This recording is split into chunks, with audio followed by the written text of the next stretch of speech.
อ้าวเห็นมาแวบเบิดไปสากแวบสากแนวไรสากยังไงไปย่างไปอันนี้สากอยู่ค่ะเห็นบ่อ้าวสากนี่เห็นว่านี่อ่อนสากแวบไปสากได้แท้บ่ฮะสากได้แท้บ่อ้าวก็ไล่แท้แต่ว่าให้มันถึงจ้าบ่สากได้แท้บ่อ้าวไล่แท้ให้สิบ่จับเฮาบ่จับเอื่อยเคยมาแล้วไปมาพี่มาสากเอาเฮ็ดยังไงเลยเอาเฮ็ดเป็นบ่โอ๊ยขอโทษค่ะนี่ยอดเลยยอดใช่นี่บ่ยอดใช่หันแหละเอ้ามันคือออกขึ้นพอขาดจะเดือน10เนาะนับเฉพาะเดือน10 บาทเด้ก็ได้สากแม่ลองแยกเด้ไปสากเบิ้งน่ะพี่เบื้องนี่เสียเบื้องนี่เดี๋ยวนี้มันตื่นไทยปะได้บ่ได้อดีดินี่อะไรอดีพี่น้องเอาเดี๋ยวว่างไว้ไหนบ่วันนี้ได้อดีนะก็เข้าซะป่ะบ้านเท่ามีบ่แนวนี่น้องแก้วได้มาพี่ยับออกมามันสิระเบิดใส่ได้เคยเห็นบ่เซเว่นอยากยังบ่แอนนี่ไหนเซเว่นมาพี่ก่อนผมมีคนขายมาจีจักสุดฮะเขาซื้อแล้วไหนจักแล้วพี่มาเบิ่งพี่นี่นาเสื้อบ่แถวบ้านเนาะแถวบ้านเฮามีบ่แนวนี่มาพี่แถวบ้านเฮามีบ่แนวนี่นี่บ่มีเคยเห็นบ่แบบนี้บ่เคยเห็นครั้งแรกบ่อยากกินอีหยังอยู่บ่อยากยังพี่มาเบิ่งนี่อู้พี่น้องน้องแก้วบ่เคยเห็นนะบ่สากแบบ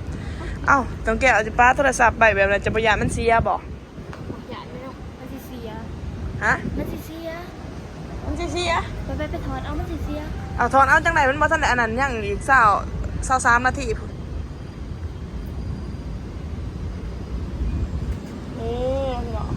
น้องแก้วมาพี่เลยสิพามาเบิ่ง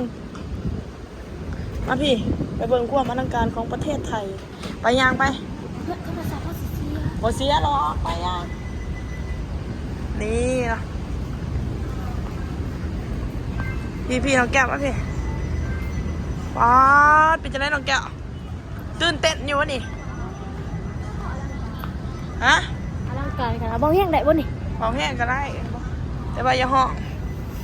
ดีใจบ่ดีใจแห้งเนาะโอ้น้องแก้วเพิ่นบ่เคยเห็นนะพี่น้องเบิ่งนี่น้องแก้วแนมไปสุดแสงหูแสงตาจะเข้ามานี่จะรู้สึกแบบเย็นๆอยู่บ่เย็นสบายแบบเอาง่ายคือสบายเด้อนั่นนะบ่แม่นอ๋อสังเกตเห็นอีหยังบ่น้องแก้วมุ้งใหญ่ฮะมุ้งใหญ่โอ้เพิ่นว่ามุ้งใหญ่พี่น้อง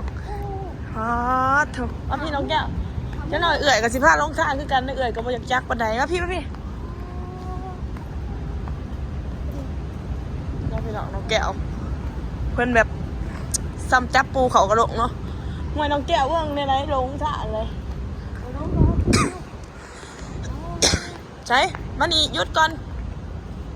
เป็นจะได้บ้านเมืองเพิ่นความเจริญของประเทศไทยแบบว่าบ้านเมืองเพิ่นเจริญแห้งเนาะแบบอธิบายบ่ถูกแบบเจริญแบบ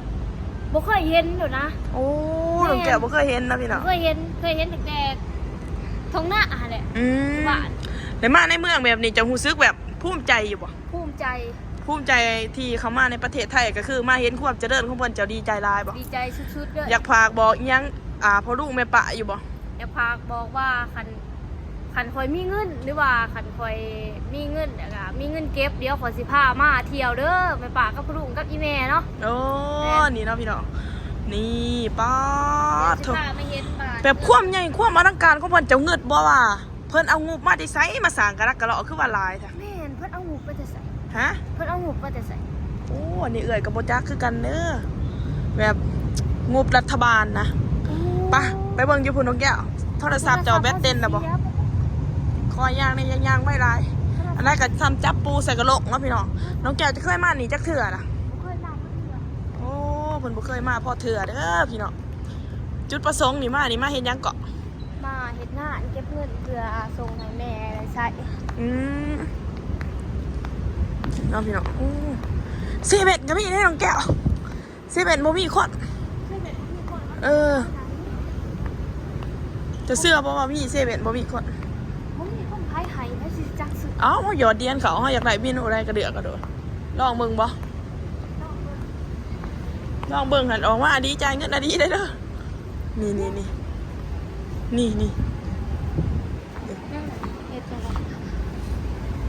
ได๋ นี่เฮาก็สิซื้อเฮาก็เดือกเบิ่งนี่3นี่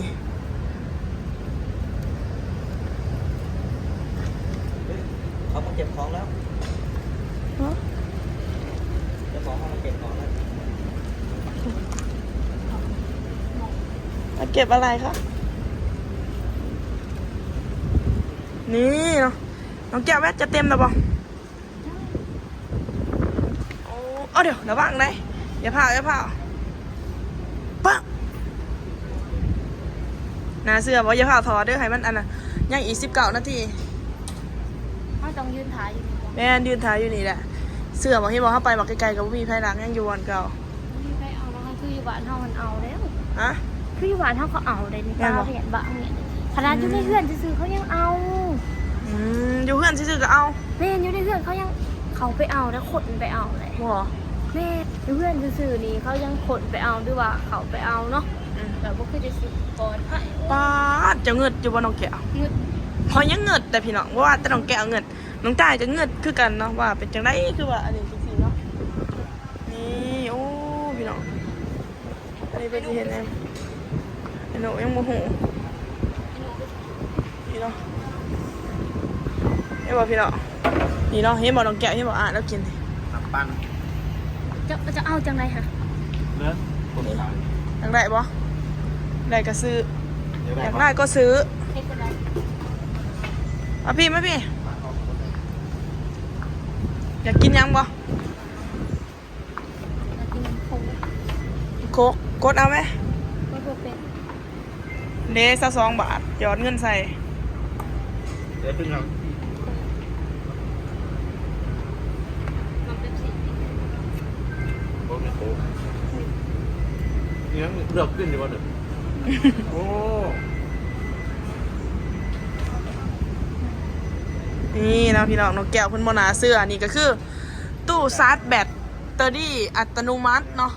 เริ่มต้นที่10 บาทว้าวพี่น้องรับเหรียญคำเตือนห้ามใช้โทรศัพท์ขนาดชาร์จเนาะนี่พี่น้องเห็นปะ เธอเดียน ฮะ เดียน จักหวาทมันจะครบอยู่มั้เงินเบิดได้นี่ เสอ็ด ฮะ เสอ็ด เอาไปเอาเก็บห่วยน้องแก้วคารถเท่าเมื่อก็เบิดเท่านี้ได้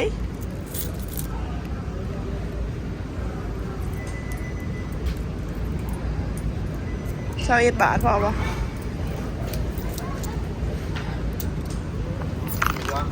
ทำไมเล่นไป นี่เนาะน้องแก้วเพิ่นสิหยอดเดียน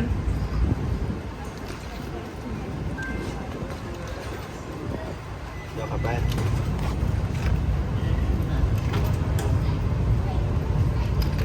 พอดี แต่เขาจะเอาจังไรบ้าง ฮะ จะออกมา จะเอาจังไรบ้าง